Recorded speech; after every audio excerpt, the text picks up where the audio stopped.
ये वीडियो दरअसल एक नहायत ही आजिज़ नातवा आम से लौंडे की तकरीबन नाकाबिल इशात किताब लौंडे साजियां के सफ़ा नंबर 92 पर मौजूद एक इक्तबास पर मबनी है। गुमान गालिब है कि चंद कदामत पसंद लोग उन्वान देखकर लाहौल पड़ेंगे, मगर वीडियो इख्तिताम तक देखेंगे। मुकम्मल वीडियो देखने के बाद खूब लान तान करेंगे, मगर घंटी बजाना और वीडियो को शेयर करना हरगिज़ नहीं भूलेंगे। मेरे इत्तदाल पसंद और रोशन ख्याल अहबाब इस वीडियो का भरपूर लुत्फ लेते हुए इसे सदका जारिया समझकर जितना हो सके आगे फैलाएंगे। मुझे वजाहतें देना हरगिज़ पसंद नहीं, इसलिए बराए मेहरबानी सवाल पूछकर अपने लिए शर्मिंदगी का सामान मत कीजिएगा। हाँ, मगर ज़रूरी समझते हुए चंद बातें आगाज़ ही में आपके गोश गुजार करता चलूँ।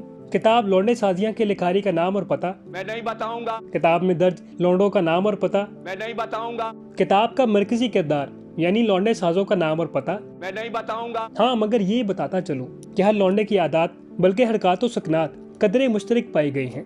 लौंडे साजों के हत्थे चढ़ते ही हर लौंडा अपने दोस्त अहबाब को यही कहता पाया गया, आपने सबसे पहले घबराना नहीं है। और तकरीबन हर एक नाकाम और नामुराद लौंडे का इख्तिताम इस एक जुमले के साथ हुआ, क्यों निकाला मुझे? क्यों निकाला? आप में से बेशतर लोग जानते होंगे कि लौंडा दरअसल उर्दू जुबान का लफ्ज़ है और उर्दू में लड़के को लौंडा कहते हैं। मगर मज़कूरा लौंडे कोई आम लौंडे नहीं हैं, बल्कि वो ख़ास लौंडे हैं जिनके बारे में एक आम सा लौंडा सिर्फ सोच ही सकता है। यानी यूँ कहिए कि दौलत, शोहरत और अमारत से मुज़य्यन लौंडे जो एक आम लौंडे के लिए किसी ख्वाब से कम नहीं। आपने मुख्तलिफ किस्म की साजियों के बारे में सुना होगा, मसलन जाल साजी, रंग साजी और आईना साजी, मगर आप में से शायद कम ही लोग लौंडे साजी से वाकिफ़ हों। लौंडे साजी की अपनी ही एक तारीख है, मगर शायद वक्त की नज़ाकत देखते हुए हम तारीख को खंगालने की बजाय सफ़ा नंबर 92 तक महदूद रहेंगे। बस आप यूँ समझ लीजिए कि जैसे एक आईना साज किसी भी नक्श को अपने आईने में उतारने का फ़न खूब जानता है, बिल्कुल इसी तरह लौंडे साज खूबसूरत या यूँ कहिए कि हैंडसम लौंडा देखकर इसे दिल के आईने में उतारने का फन खूब जानता है। इसे लगता है कि ये लौंडा इसके लिए बड़ा फायदेमंद साबित होगा, मोहब्बत की डोर में बंधकर बड़ी कामयाबियां दिलवाएगा और फिर प्यार मोहब्बत भी खूब होगा। वो कमाल मुहारत से बसात बिछाता है और इसकी परवाज नापते हुए दाना फेंकता है। यहाँ कोई दाना चुगने आया नहीं और वहाँ वो इसे अपने दाम में लाया नहीं। याद रहे कि जिस तरह किताब लौंडे साजिया का हर लौंडा बड़ा ही खास है, बिल्कुल इसी तरह लौंडे साज भी शदीद नस्ली, असली, मोहब्बत से सरशार और अपनी मिसाल आप हैं। लिहाजा किसी भी शक और शुबे से बालातर होकर लौंडे साजों पर उंगली उठाने से पहले 100 बार सोचिएगा। अक्टूबर 2011 की एक खूबसूरत शाम, दुबला पतला हैंडसम मगर सख्त लौंडा अपन रहते हैं सख्ती से, अपन ऐसे पिघलते नहीं है। सुनामी बनकर रास्ते में आने वाली हर बला से टकराने के लिए तैयार था। वो जिन बलाओं से मुकाबला करना चाहता था वो इससे ज्यादा मुंह जोर और भयानक थी। इसकी अदाएं कातिलाना और चालें दिल बराना थी। जो इसे देखता इसके शहर में मुब्तला होता चला जाता था।